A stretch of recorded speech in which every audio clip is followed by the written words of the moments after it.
Hello, everyone. Welcome to the Awakening Report. I am excited to be with you today. Since we're all stuck at home, I thought we'd do another show, and I have Gidon Ariel on the other side. He is in Israel, and he's an Israeli scholar.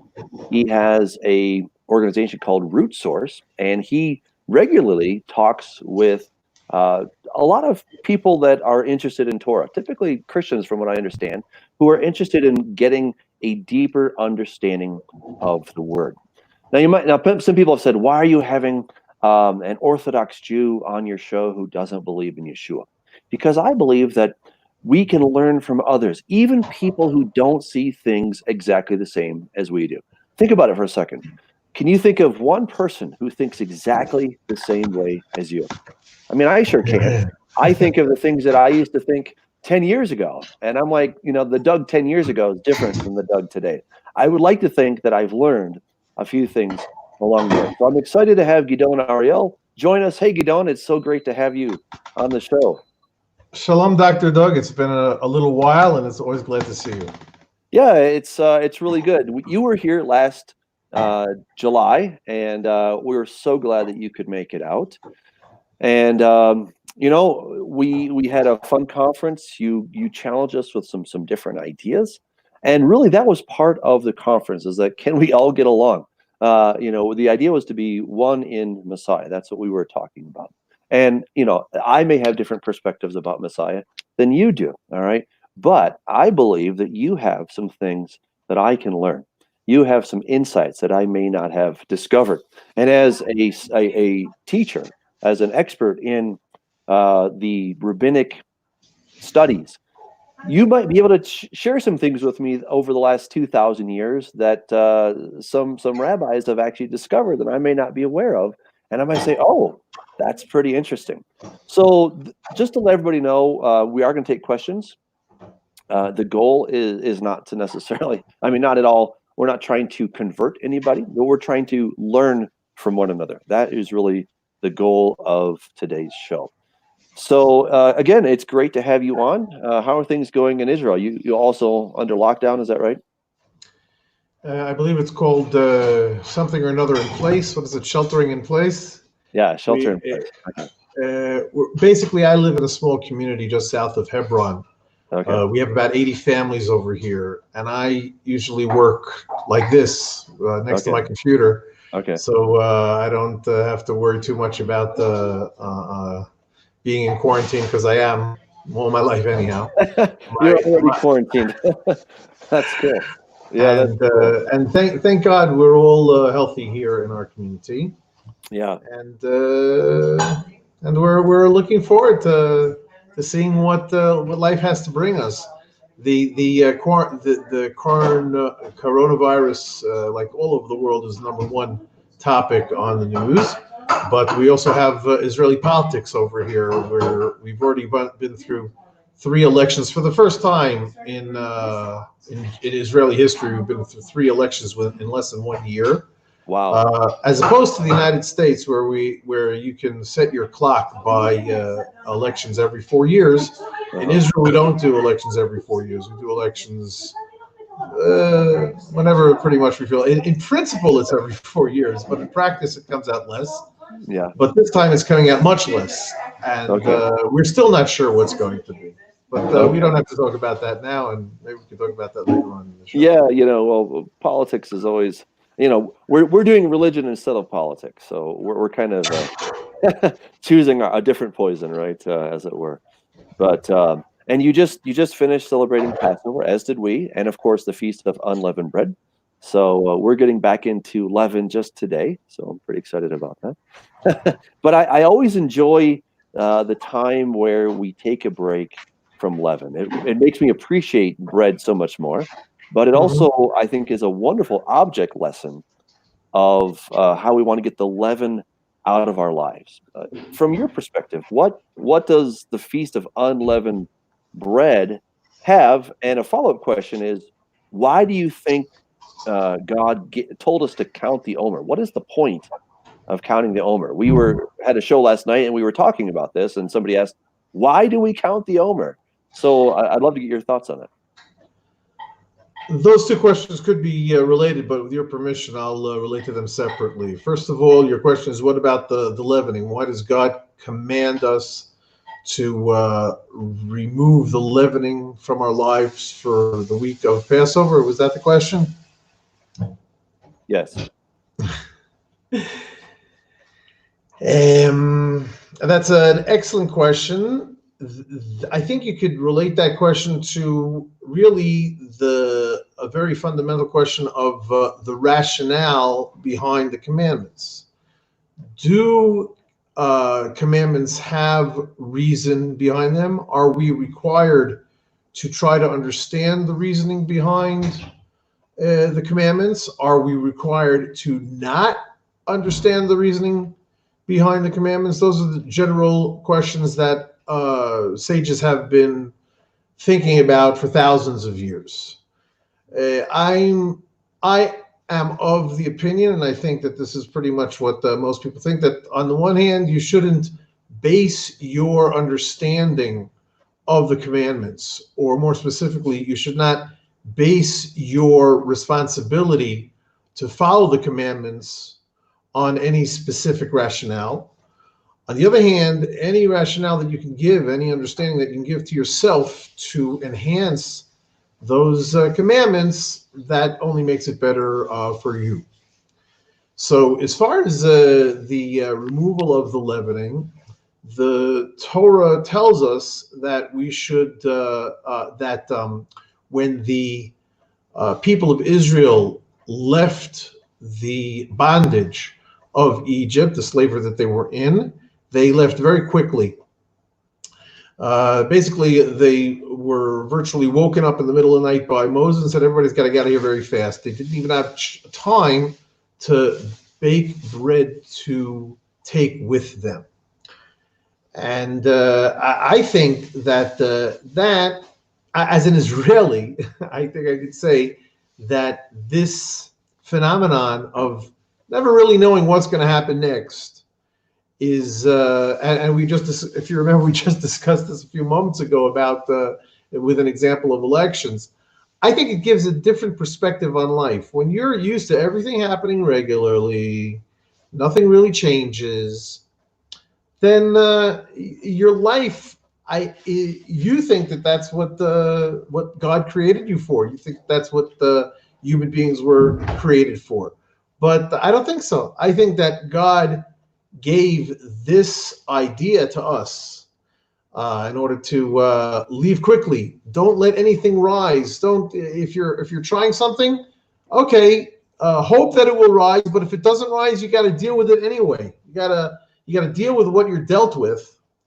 I think that's an idea that we Jews who have lived in exile for 2,000 years have gotten very much used to. We were unable to. First of all, we weren't responsible for our own lives. We always had to worry about what the rulers would say, and they might have accepted us as welcome guests last year, but this year they can't wait to kick us out at best or kill us at worst. And so we never knew when our dough would rise and if we would be able to benefit from it. So today we are living in the land of Israel. We are living as independent members of society over here, people who are in charge of our own destinies. But even still, God has to remind us, don't think that you're in charge. It's me, God, who is in charge. And that is, I think, an important message about this leavening that doesn't rise in time for you to have to run and figure out what's your next thing that you got to do. Mm-hmm. Yeah, well said. And what do you think about the counting of the Omer? What do you think is the purpose of counting? From what I understand, the Torah was given at Shavuot, right? So that would be 50 days after. Was it after coming out of Egypt, or was it actually crossing the Red Sea? Like, was it when they left right the day after Passover, or was it actually after they cross the Red Sea, if I've understood correctly. What are your I know the Christians are very, very involved with, is it 3 days? Is it 4 days, 3 days and 2 nights, 2 days and 5 nights? We just don't worry about that so much. We have a Okay. calendar that everybody follows. Classic Jews, all mainstream Jews follow the same calendar, and that's when we celebrate the Feast of Shavuot, the Feast of Weeks. It is 7 weeks, 7 times 7.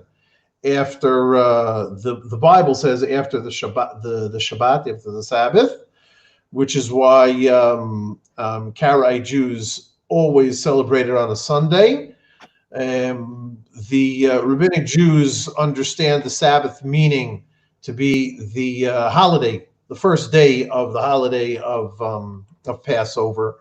So therefore, it always comes out 49 days after that first day of Passover. Today, well, first of all, right now, while we're on this live video, it is about 9 o'clock at night in Israel. So I've already prayed the evening service.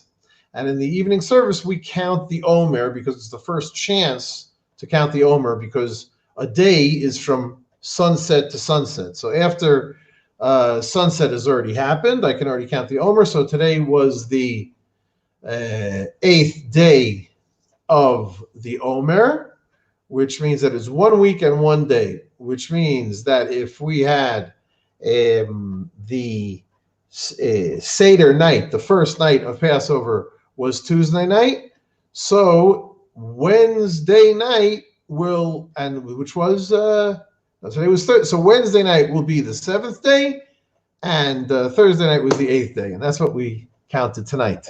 Okay. Okay. So you're asking. You start counting the Omer from Passover, from the first day of unleavened bread. Is that correct? We start counting the end of the first day, as it says, Mimachorat Shabbat, the day after the Sabbath, the day after that first day of the holiday. Okay. So if the holiday began on Tuesday night, which was the night that we celebrated the Seder, was the first night of the Feast of Unleavened Bread. Okay. Colloquially called Pesach, but in reality, the holiday of Pesach is the afternoon before, but okay. It's not celebrated so much nowadays on that like that. Maybe in the future when we get the temple back. But at the day after that was Wednesday night. Wednesday night we counted the first night of the Omer. Okay. So that's why. Tonight being Thursday night, it was the 8th night of the Omer. Okay, I see. Okay, yeah, I see it. I see it differently, but that's fine. Okay, so fantastic. That's now if you're asking about why do we count it all? Yeah. Again, the Bible doesn't say why you count, and interestingly enough, the Bible doesn't. Contrary to popular belief, the Bible doesn't say that the Torah was given on the festival of Shavuot. If you do calculations, then you realize that it was. Mm-hmm. But it's not but the Bible purposely hid that from us. Mm-hmm. And again, you can guess why, but that doesn't have to reflect on the actual celebration, the actual observance of the Bible's commands. Mm-hmm. I think that, interestingly enough, again, from an Orthodox and mainstream Jewish perspective, we have the written Bible, the Torah, and the oral Torah, which we believe came down together, hand in hand. Mm-hmm.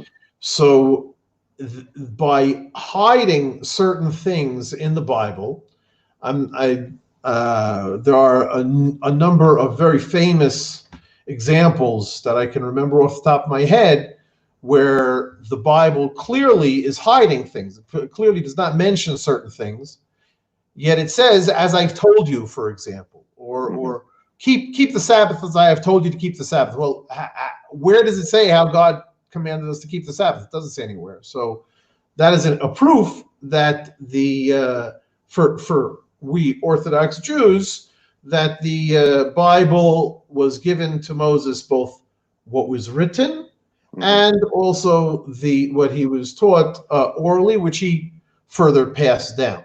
So if we understand the Bible to be almost like a courtship between God and us, when you're courting someone, you don't open the whole kimono. You're hiding a few things. You're doing a little dance. Okay. And I think that's what. First of all, that's the most famous story of a courtship is in the Bible is the book of the Song of Songs. The book, and that's what we read on the festival of Passover. There's a tradition to read one of the scrolls. There are 5 scrolls in the Bible. Of course, the scroll of Esther, the scroll of Lamentations, the scroll of Shira Shirim, of the Song of Songs, Ecclesiastes, and Ruth. So each one of those scrolls has a different day in the Jewish calendar where we read it. The book of the scroll of Song of Songs is read during Passover. Various reasons are given for that. I think one of the reasons is because Passover is the time when the Jewish people and God, the people of Israel and God, are going through a courtship. They're beginning their love story, and so that is why we read this love story in the Song of Songs. And the aspect that I wanted to bring up here is how when you're courting somebody, you don't reveal everything at one time. You keep some things hidden to make it more exciting, the relationship that you have. And so therefore, the fact that the giving of the Torah was hidden in the Bible itself, and the fact that the Torah was given on that holiday of Shavuot, of Pentecost, was hidden in itself. So in other words, it's showing you that in order that it's sort of like a hint in itself that I'm going to be hiding things from you, and those hidden things are available in the oral Torah itself. So is it fair to say that your understanding is that God and Israel got married at Mount Sinai? Is that fair to say? Okay, yeah, I think so. You're calling it a courtship, right? Yeah. I mean, they're entering into a relationship. That yes, for sure. There's this marriage taking place. I will just say that at Mount Sinai, the term that is used is brit, covenant. Okay, and so that is the brit, the covenant of marriage is a symbol of that as well. It's a symbol of the covenant. I'm with you. I'm totally with you. What do you make of Jeremiah 31:31, where God says that He'll make a new brit chadashah with the house of Israel and the house of Judah? That 1 second, Jeremiah, how much? 31:31. Easy one for you to remember. Let's see what he says over here. I'll see if I can pull it up on my screen here. 31:31. Well, I see Jeremiah 31:1. If I may pull you away from what you said, a beautiful verse that talks exactly what we were talking about. Thus says God, I found. Or you found grace in my eyes. There was a finding of grace in eyes in the desert. Fair enough. A nation, a nation that was saved from a sword, that survived the sword, went and calmed down Israel. And again, I'm not going to read this whole paragraph, the whole chapter, and when we get to 31, we'll be done by then for sure. Actually, you'll probably have to invite me 2 or 3 times more. Okay. But if I go all the way to verse 31, the days will come. It's actually verse 30. I see. Days will come, saith the Lord, and I will create, or I will sign with the house of Israel and the house of Judah a new covenant, not like the covenant that I signed with their forefathers on the day that I held their hands to take them out of the land of Egypt, that they ruined, My they broke. Yeah. That they broke my covenant, and I was their husband, said God, because this is the covenant that I will make with the house of Israel after those days, saith the Lord. I will put my Torah in them, and on their hearts I will write it, and I will be for them for a God, and they will be for me for a nation. Yeah. You're asking me, what does this mean? To me, it's quite simple. The whole Bible is the story of the Jewish people's relationship with God and their responsibilities to God, which are, of course, the commandments of the book of the 5 books of Moses. And the whole Bible is a story how the people of Israel totally totally mess up. Okay, fair enough. If you're going to be, if this is not a standard book of myths of an ancient people, because the standard book of myths of an ancient people says how great that people is. That's right. Yeah. Yet the whole Bible is talking about how terrible the Jewish people behaved until ultimately they were exiled from their land. But then at the end of the Bible, they came back to the land, which was an amazing supernatural, ahistorical event, and we're seeing it happening the third time in our generation.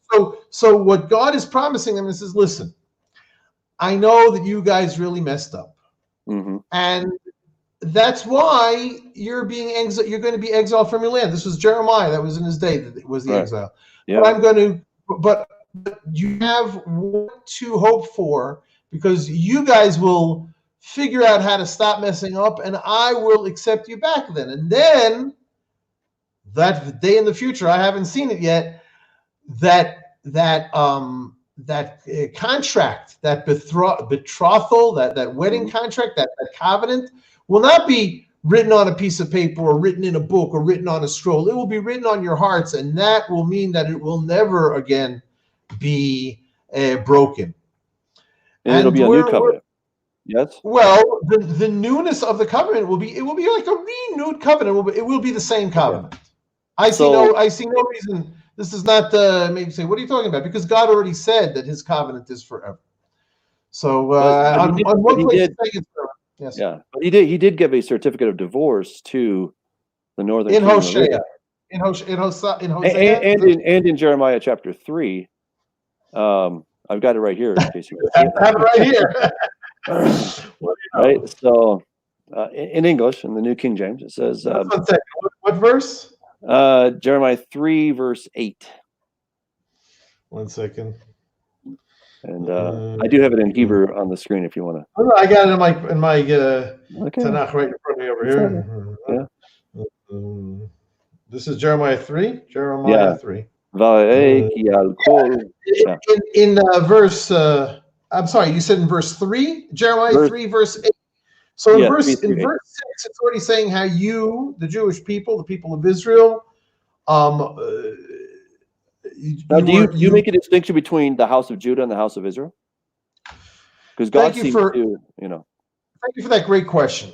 It is an anachronism.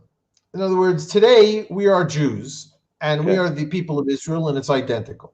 In the time of Jeremiah, there was a difference between the people of Israel and the people of Judah. Okay. And the people of Judah, of course, ultimately, the word Jew came from the word Judah. So in other words, people ask me, what tribe am I from?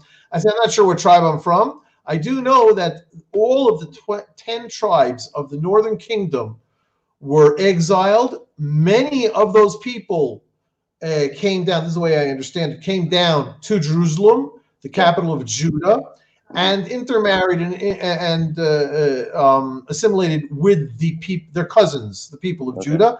And ultimately, when those people were exiled 100 or so years later, then they were all already Jews.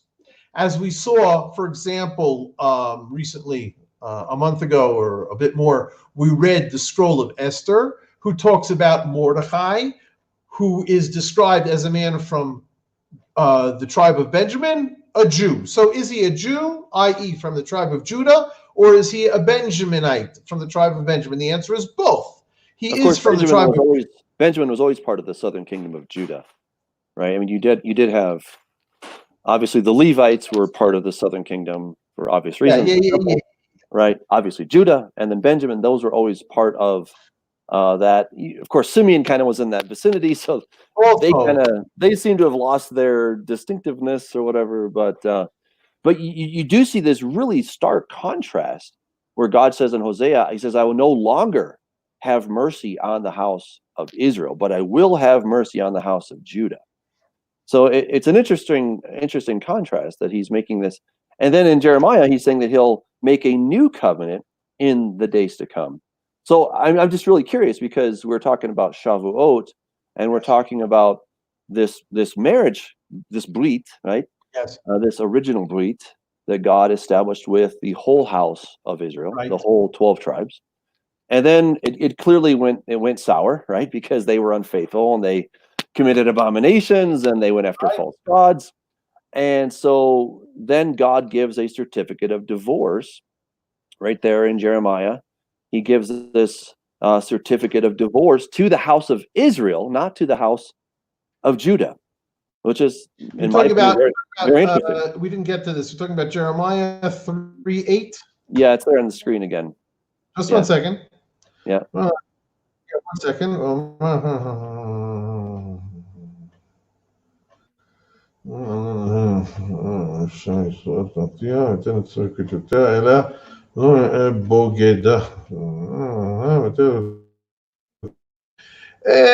Judah, her sister, is that what you have? Yeah. Also.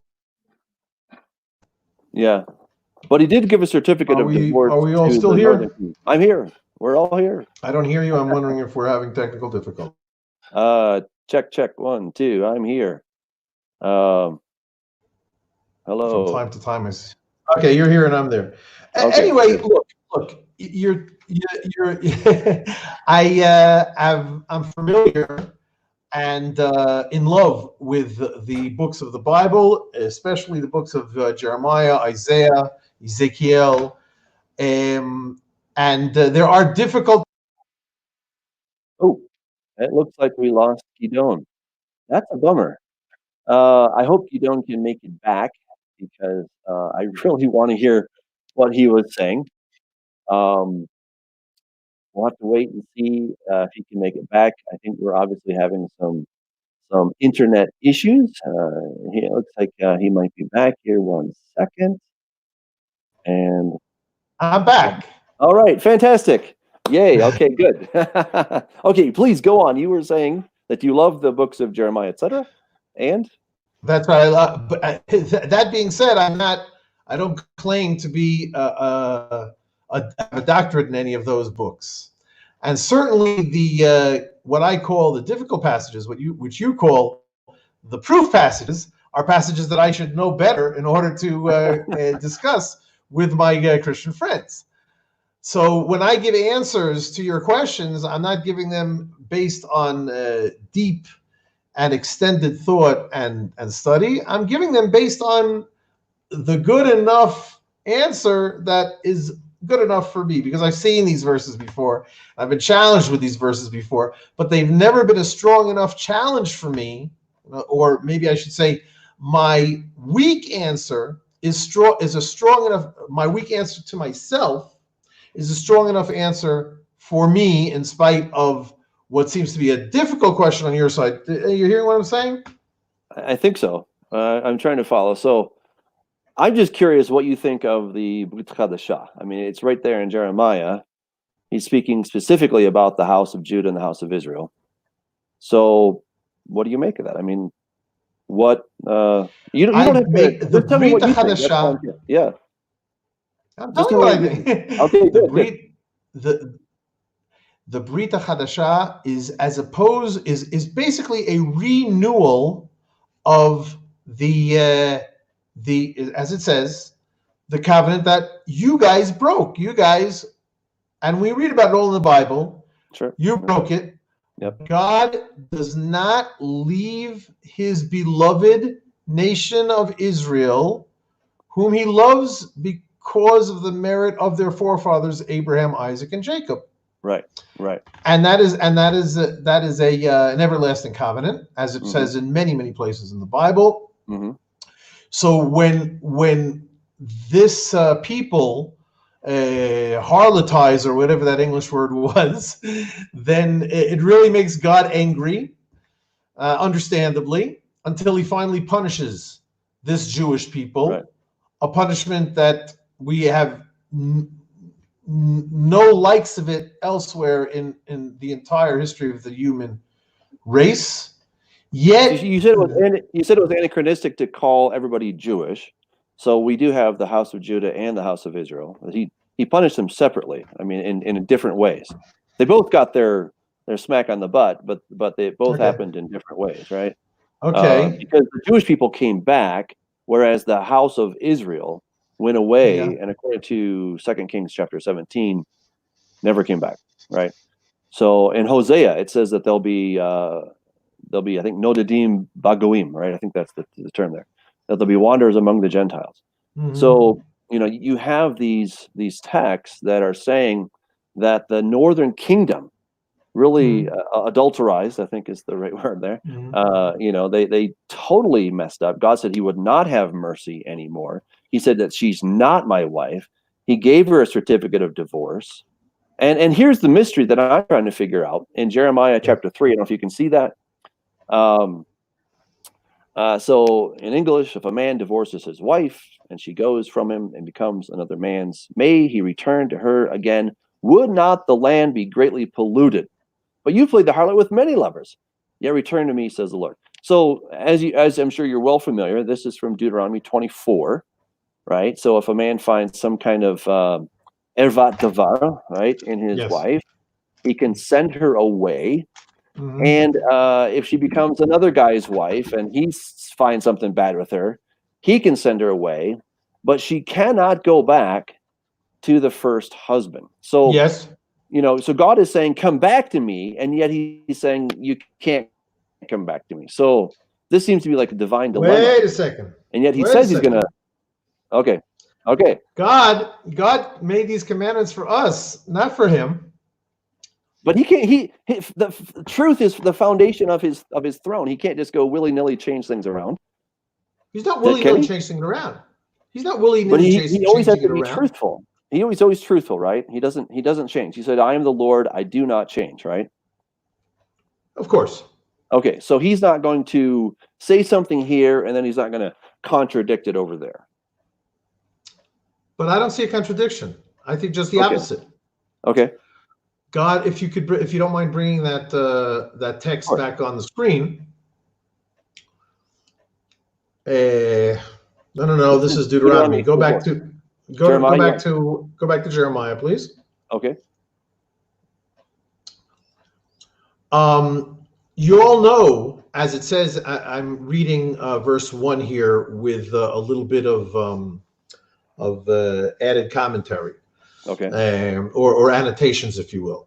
You all know how it says that in Deuteronomy that if a man divorces a wife and she goes and she becomes another man's husband, she becomes another man's wife, then she may not return to her first husband.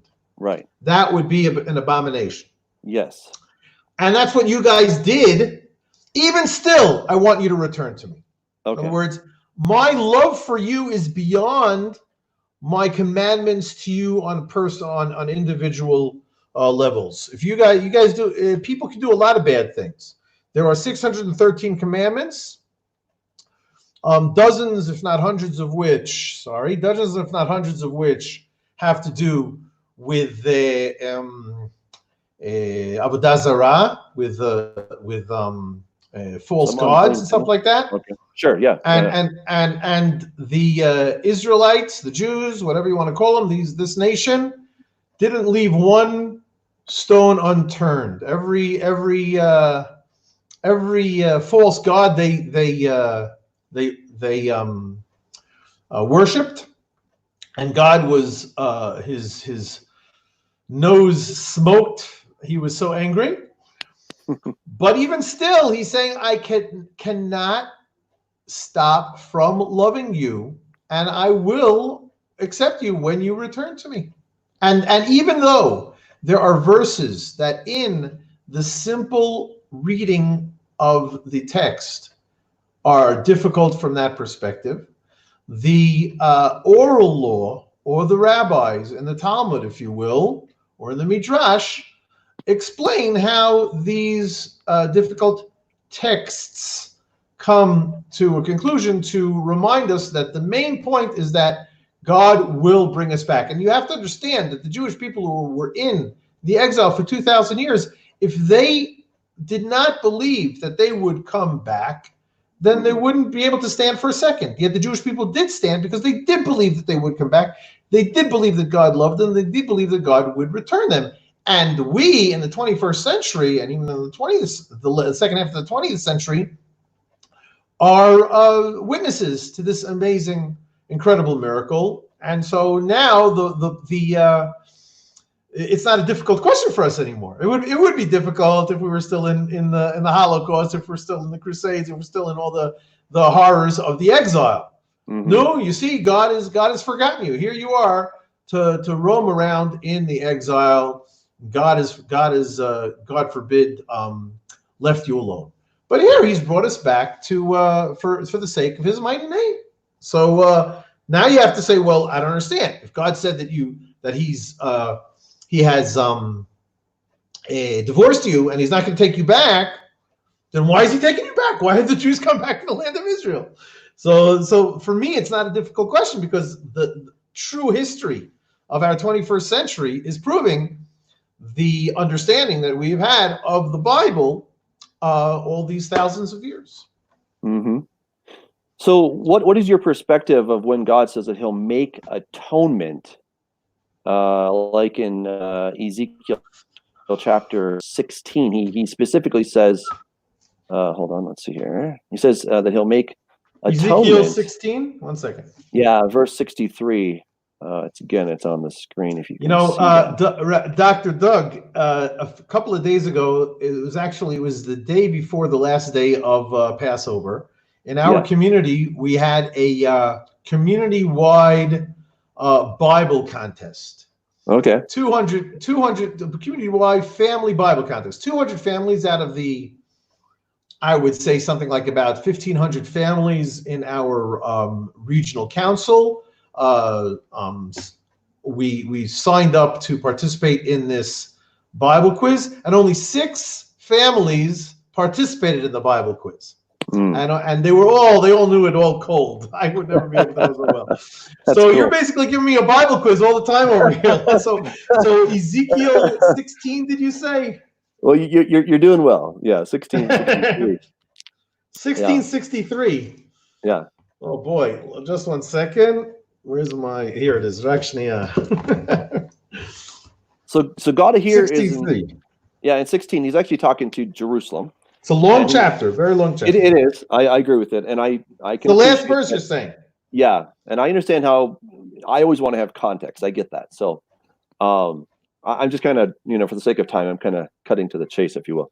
But he says that He'll provide atonement, right? So that gives me the sense. So bechapri, right? Lach, bechapri, lach. Okay. So yes. What I'm trying to understand is, if they obviously Israel did all these bad things, both the northern kingdom and the southern kingdom, right? And they're both guilty. And God says, "Come back to me," right? So certainly He loves Israel with an everlasting love. I totally agree with that. But He does say He'll provide atonement, right? So it's not just that God's like, you know what, all that stuff in the past, don't worry about it, doesn't matter. I'm just going to forget all that. he still is going to make atonement for what they did, right? So yes, come back to me. Yes, I will forgive you, but I still have to make atonement. And so I get the sense that God's like, look, you screwed up. I still love you, Yes. but you gotta. I still have to make atonement somehow, right? And so, Okay. you know, So the question is, what does this atonement mean?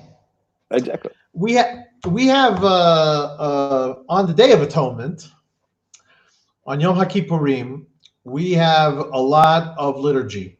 You have a whole day of no eating and no sleeping. Mm-hmm. So you have basically the whole day from 6 o'clock in the morning till about 6 o'clock at night in the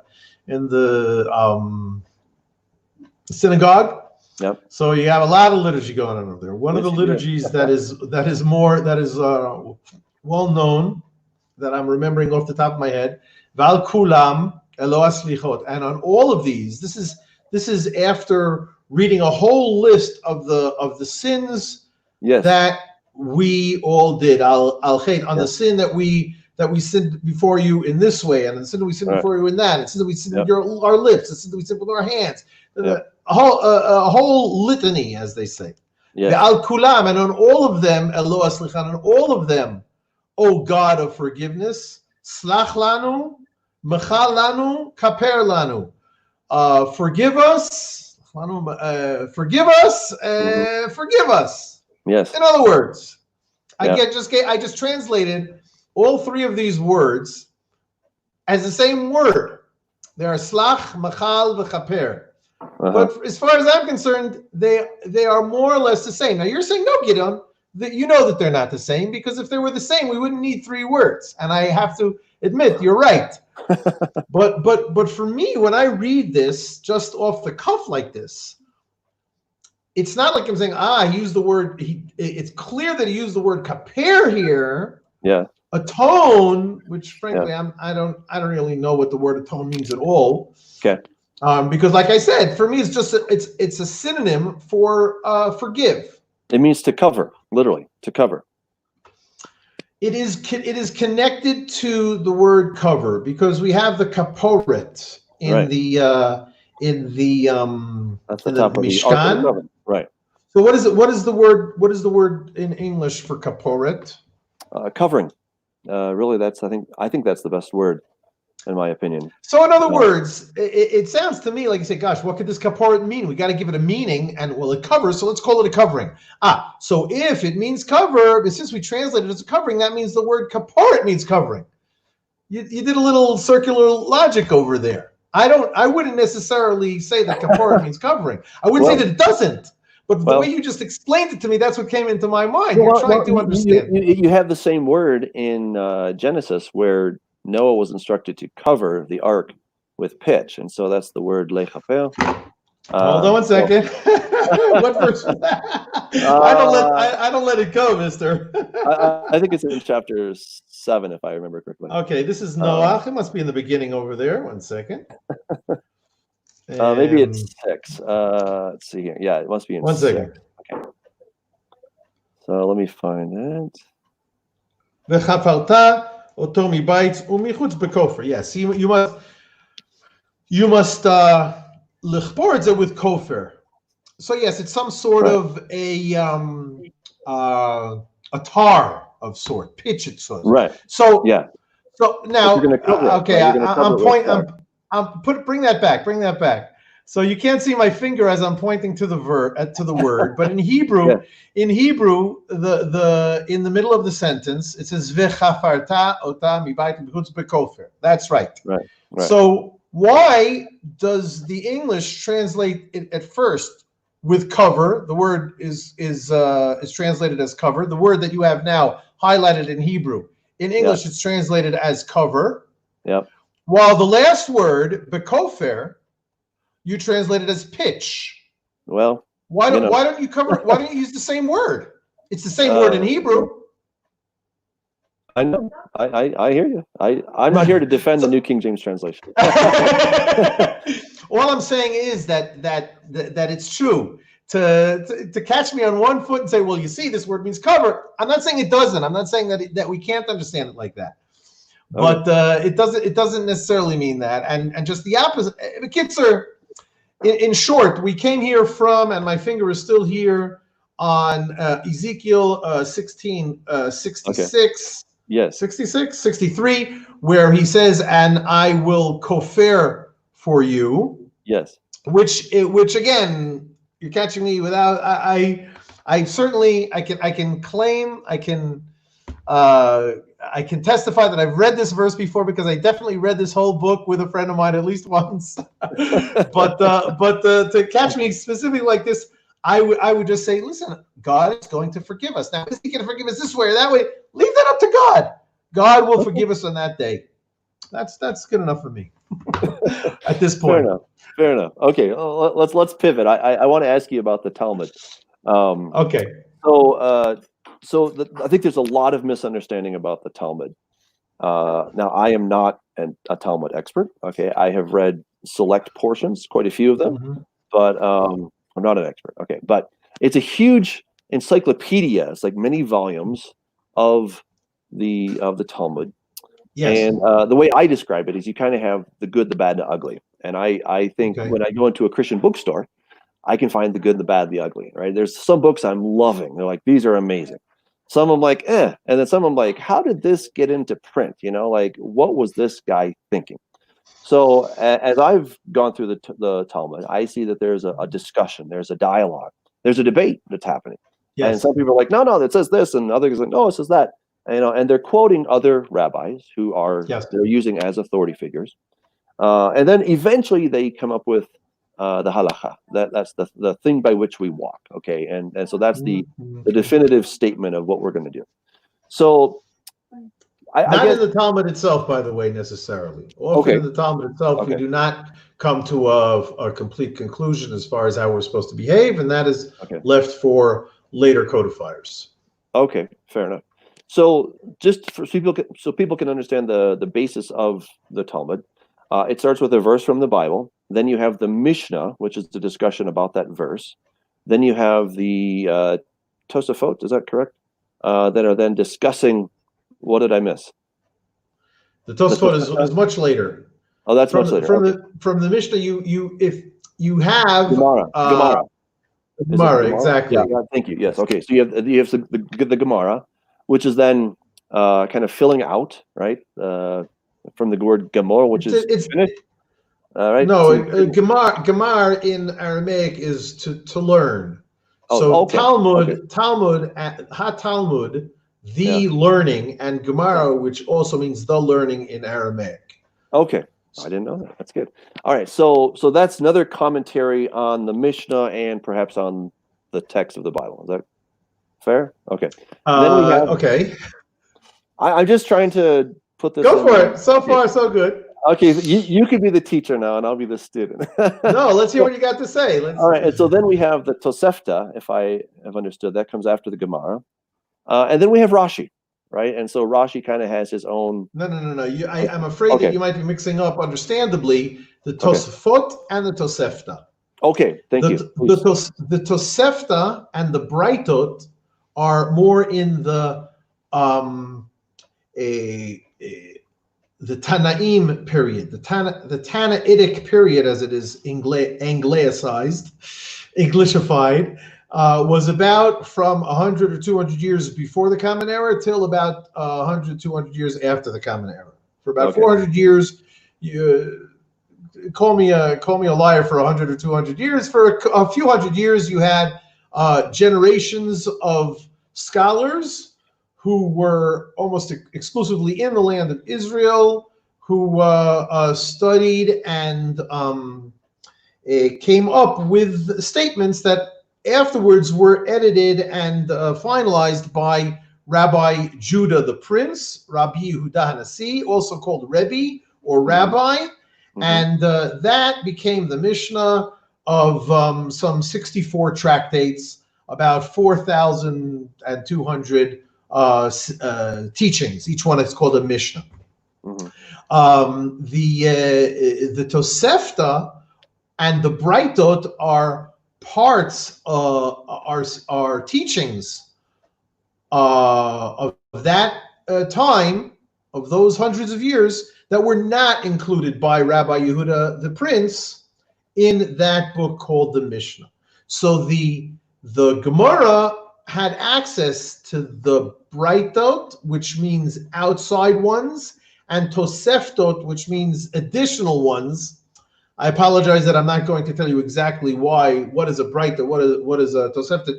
It's not really, this is really much more advanced even for me. So, but ultimately, the scholars of the Gemara, which were called Amoraim, I'm not even sure how to translate that, but they were active, I'm guessing, for a few hundred years from about 200 AD till 500, 600 AD, something like that. Again, I didn't prepare with the exact numbers. It's less important for me. But bottom line is they took these Mishnayot and these Breitot and many other ideas that were not listed anywhere else, and ideas that they came up with themselves, and they just said whatever they had to say for hundreds of years in the study halls, and these sayings were ultimately written down and edited and finalized in the book called the Gemara or the Talmud by Ravina and Ravashi, two late generation Amoraim scholars who did that. And so and they and many more verses of the Bible are quoted in the Talmud part of the Gemara. It's all called the Gemara. Okay. By Cognizentai. Then in the Mishnah. So the Mishnah barely mentions, barely quotes and specifically quotes biblical verses. The Gemara will say, okay, where did this Tana, where did this sage quoted in the Mishnah get what he had to say? What was he talking about? And they will bring the verse. Okay, I see. Okay. Are there parts of the overall corpus of the Talmud, yes, that you might kind of scratch your head and say, I'm not sure? Are you allowed to do that? I mean, do you have to kind of take it all by faith as, this whole thing is the Word of God, or is it more kind of what I've understood is that it's a discussion, and some of it's amazing and some of it is maybe not so amazing? Yeah. Well, certainly there's a lot of stuff in there that for someone with modern sensibilities, both scientific and moral, will look at it and say, this is very uncomfortable for me. I will appreciate your allowing me not to bring examples. Okay. But we're talking about stuff from about 1,500 years ago, right. 15 to 2,000 years ago. So even 80 years ago, many moral and scientific mores have changed. So certainly from 2,000 years ago. Sure. That being said, there are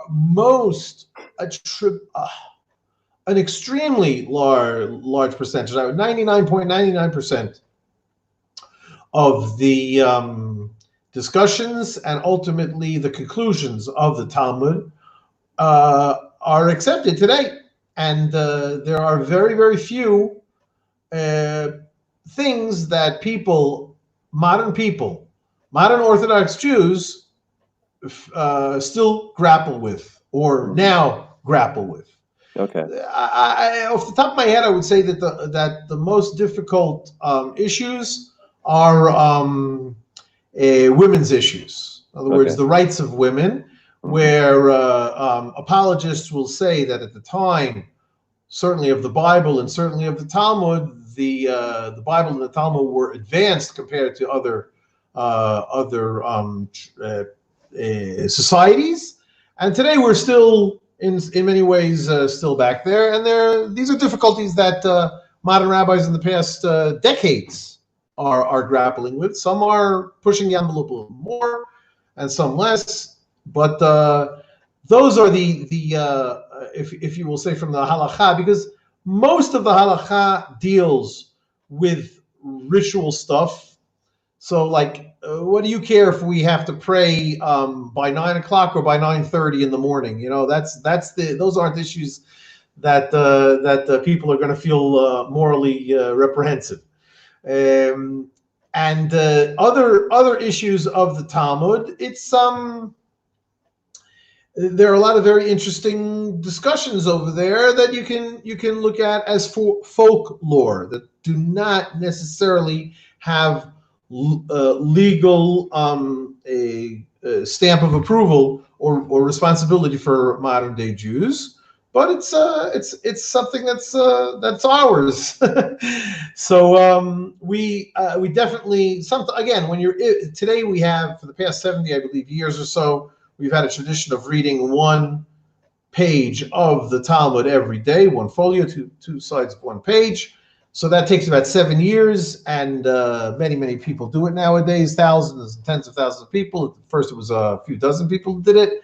And if you're going through the entire Talmud, you're going to kind of come across some pages that you have no idea what they're talking about, or that you say, this doesn't sound right. But for 199 and a half out of 100 pages, you're going to say, wow, this is amazing, logical, and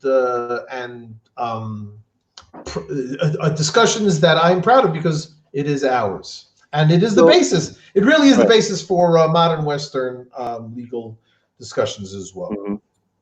So the parts that are quite questionable, yes, are those considered part of the oral law? Are those given from God? Oh yeah, definitely.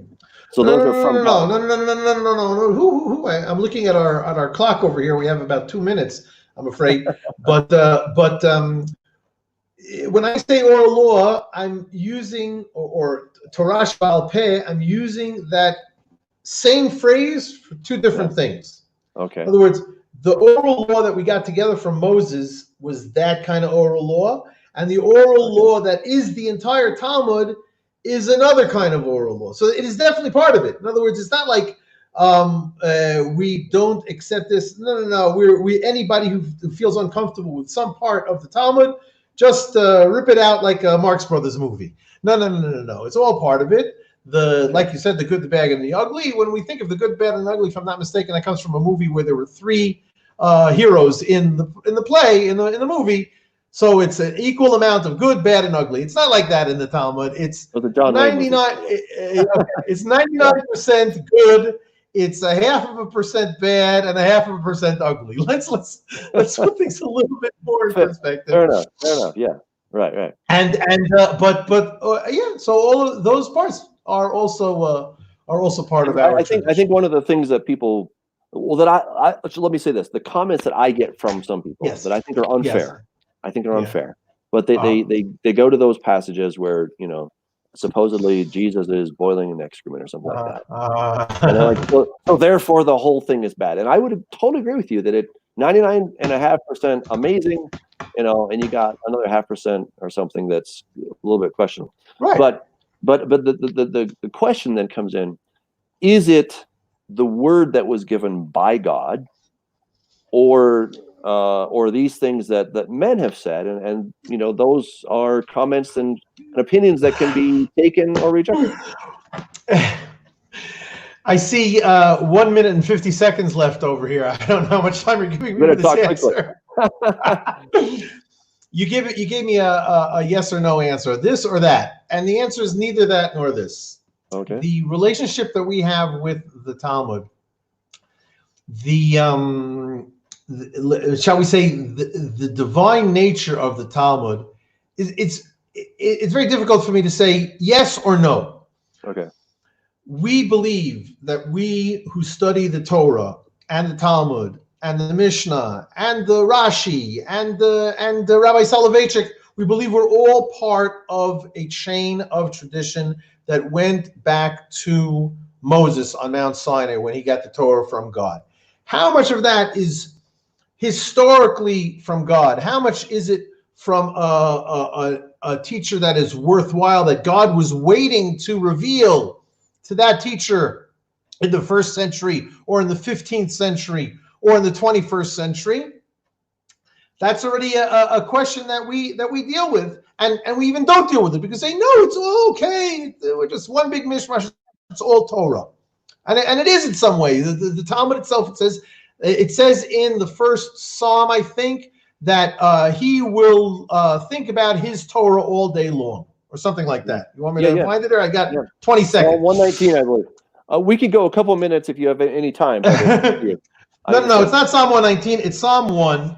Oh, that's right. Second here. Yeah, Psalm 1. In Psalm 1, it says, "Happy is the man that didn't go in the bad ways." But in verse 2, in the Torah of God, he dealt with and he loved it, and and in his Torah he meditated day and night. Go down a bit. Yes. But his delight is in the law of the Lord, and in his law he meditates day and night. Now you see here in English, that they capitalize. They capitalize the H in the word his, in the word his, right? So in other words, as far as this translation, it is his law. In other words, it's God's law, God's Torah. Okay. But that is not necessarily so, because the rabbis understood it as also being, certainly the simple meaning here is that it's God's Torah. But the rabbi said, no, anyone, go back down to the first words of the first verse, because that is the his over here. His delight, the first his is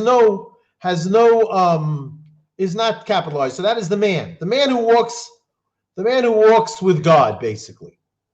So his delight is the law of the Lord, and in his law, in his Torah, i.e., the one who delights in the law of the Lord, in his Torah, he meditates day and night. In other words, when I meditate on God's Torah, it is my Torah. And if I come up with ideas, that is mine and God's. We're summarizing our session today, Dr. Doug, where we started, and that is that God and the Jewish people have a covenant of marriage, as it were. We have a courtship, we have a relationship. We are on the same team over here. And so when I learn the Torah, it is my Torah, and God's Torah, it is our Torah. So that's it being written on your heart. That was what he says in the New Covenant, right? If you will, beautiful. Okay. Now you gave me another half of a second, and again we only barely mentioned, even if we did, my website root-source.com, where I like with you love to engage with Christians who are excited to learn God's Torah, to grapple with these ideas, with Orthodox Jews who have held on to these traditions like the chain that I mentioned for thousands of years. I think that God is bringing people like you and your viewers and my students. I have tens of thousands of students who are coming now and have the opportunity to learn Torah from Torah true traditional Jews. And some of us Torah traditional Jews are interested and excited to learn it together with these Christians. And we're not sure exactly where it's going to go to, but we feel that this is what God is putting on our heart. Maybe that is the heart. Thank you very much. Maybe that is what God is putting on our heart that you said before. Maybe that is the new covenant that God is putting on our hearts. That you and I'm looking at the screen right now. This Jew and this Gentile together are excited to be connected to the God of Israel, who is the God of the whole world. Fair enough. Could we get you back for another session? I think it'd be great to have you. There's so much, I'm very. If you haven't figured it out, this kind of stuff really delights me and excites me. So I'm always happy to be your guest. Fantastic. All right. Well, we will get you back because there were a lot of questions that we didn't get to. So I want to encourage people that did submit a question, hold on to that, and we're going to get Gidon back, and he'll share some of his insights with us. Maybe he'll take some time to look at those passages in Jeremiah. Send me an email to remind me, man. I'm going to sleep now. All right, thank you. I know it's late over there. It's 10 o'clock now, right? And yeah, I'm looking out. It's snowing here in Colorado. We must have snow. It's unbelievable. Wow. Yeah. So thank you again, Toda Raba. Thank you everyone Toda for tuning raba. in. Appreciate it. God bless everyone. Take care. Shalom, shalom.